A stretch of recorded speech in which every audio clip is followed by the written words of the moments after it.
बुद्धो विलीने मनसी प्रचिंत्या। देखो, जब तुम्हारी बुद्धि जो है ना, तो बुद्धि में तुम्हारा मन का लय होना चाहिए। ध्यान से सुनना। मन जो है वो केवल भिन्न भिन्न अनुभूतियों को ग्रहण करने का उपकरण है। जैसे ये नरम है, ये कड़क है, ये गर्म है, ये ठंडा है, ये मीठा है, ये नमकीन है, ये मन का कार्य है। तो ये मन जब तक रहेगा तब तक के दुनिया के विषयों को ग्रहण करता रहेगा और हम अपने से दूर चले जाएंगे। जैसे चश्मा अपने लिए नहीं देखता, चश्मे के पीछे आंखें हैं, इसी प्रकार से आंखें स्वयं के लिए नहीं देखती, आंखों के पीछे मन है। इसीलिए मन सुख दुख की जो अनुभूतियां है स्वयं के लिए नहीं ले रहा है, ये बुद्धि के लिए ले रहा है। ये अपने मन को बुद्धि में लगा देना है। नहीं तो प्रश्न का कोई अंत नहीं, प्रश्न पूछने वाला मन है। तो बुद्धो विलीने मनसी प्रचिंत्या। अब जब यह मन बुद्धि में विलीन हो गया, अब यह बुद्धि जो है ये चिंतन कर सकती है। मन कंप्लेन करता है, बुद्धि चिंतन करती है। देखो, जो कंप्लेन करने की शक्ति है उस शक्ति को मन कहते हैं, और जो चिंतन करने की क्षमता है उसको बुद्धि कहते हैं।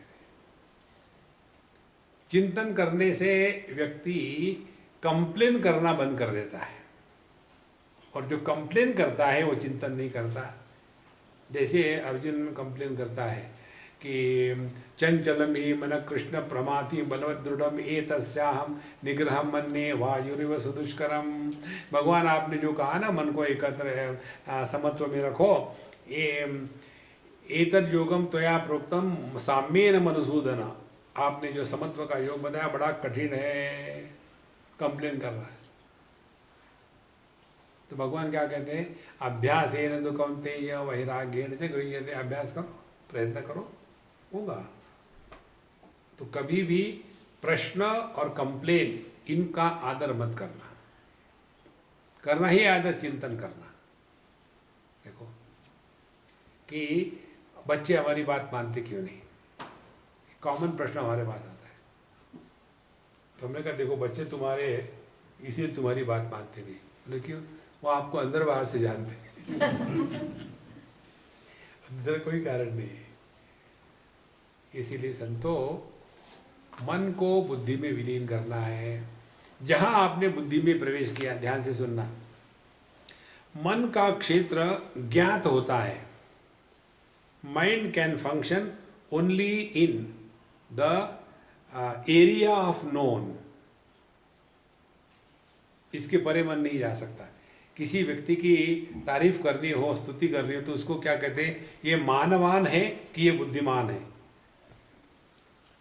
देखो, बुद्धि हमारे ज्ञात क्षेत्र के परे जाने की शक्ति है। मन जो है केवल इंद्रिय और बाकी के चीजों से जो मिलाए उसी में लगा रहता है। और इसीलिए जो व्यक्ति मन में फंसा है वह संसार में फंसा है। इस संसार के परे जाना है तो बुद्धि की शरण, बुद्धौ शरणम अन्विच्छ। देखो भगवद गीता कहती है बुद्धौ शरणम अन्विच्छ। तो बुद्धि क्या करती है? हमारा जो ज्ञात क्षेत्र है उससे परे जाने की शक्ति है वो। इसीलिए मन को बुद्धि में बुद्धो विलीने मनसी प्रचिंत्या विद्या सा ही ब्रह्मचर्येण लभ्या। तो यह बुद्धि जब उपलब्ध है, अब इस बुद्धि के साथ ब्रह्मचर्य जोड़ दो। बुद्धि और ब्रह्मचर्य इन दोनों को साथ रख करके यह ब्रह्म विद्या प्राप्त होती है। कितनी महत्व की